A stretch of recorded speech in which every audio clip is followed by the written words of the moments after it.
There's an old legend that the best actors or public speakers are always scared and upset before they go on. Let me tell you, that's just plain nonsense. And it certainly is nonsense if we are talking about the world's most top motivational speakers. Now, that's not to say that a professional speaker is bored or relaxed while being introduced to the audience. Of course not. But let's look at the difference between the negative emotion of fear and the positive emotion of excitement or eager anticipation that good speakers usually feel as they're about to begin their presentation. One of your most important goals if you are to become a good public speaker is to develop positive emotions about speaking. We can express the difference between the negative emotion of fear and the positive emotion of eager anticipation in a simple visual diagram of what tension is all about.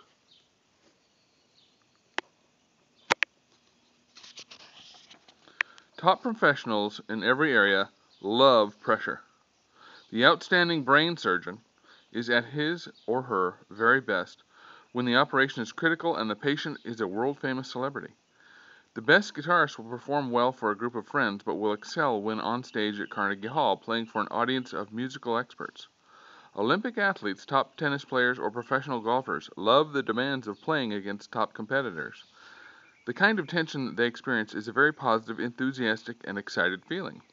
They see the pressure as a magnetic force. They are doing what they are doing because they want to be doing it, and they know that they have an excellent chance of doing it very well. At the negative end of this continuum or scale is something called fear. When we see the pressure as a coercive force, it's because we see it as a have to instead of a want to, and we're not sure we can cope. That can be scary. Symptoms are dry mouth, weak knees, loss of memory, upset stomach, cold sweat, and tight throat muscles. Sound familiar? All of these are quite natural physical changes when a person is frightened.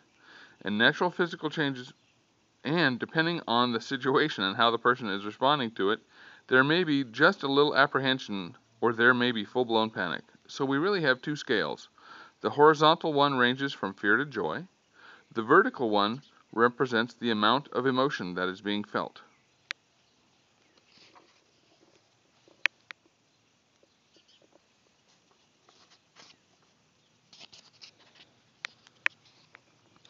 How exactly can you move toward the positive end of this scale, and how can you heighten the positive feeling so that you really do love the idea of standing before a group of people and talking? Here is a very simple, thoroughly proven 3-step process for making that change, and you can start working on it right now. First, get acquainted with the positive emotion a professional speaker feels when making a presentation. Next, crawl into that kind of event and experience exactly how it feels to have that emotion in your system when you're speaking to a group. And finally, while you are experiencing the speaking activity in your imagination, let yourself feel the joy, the excitement, and the enthusiasm.